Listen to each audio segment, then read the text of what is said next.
something that really irritates me? When any sentence starts off with, I have a psychology degree and X.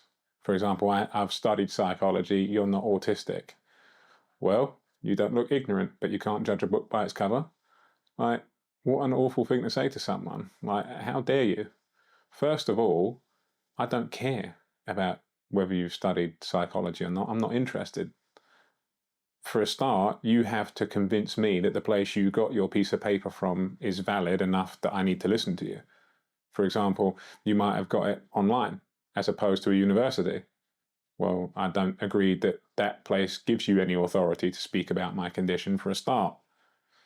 And I think that's like super not cool.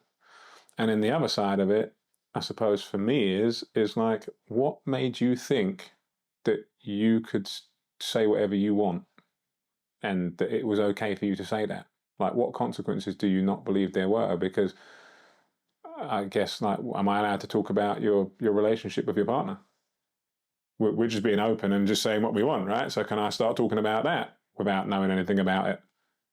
No. It's like, okay.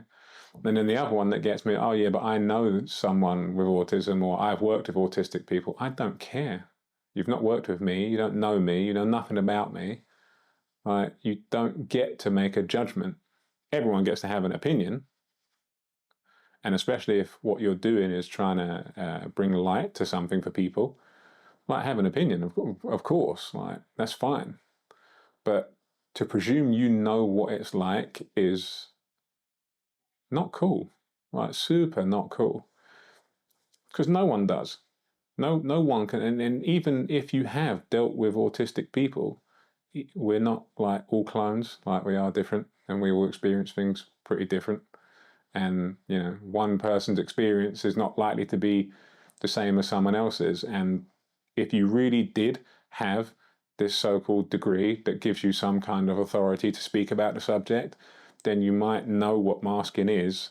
You might understand what it means and what that entails. It's like, yeah, I'm glad I don't seem autistic to you in this minute. Come and see me in 3 hours' time after my meltdown and then let me know how you're getting on.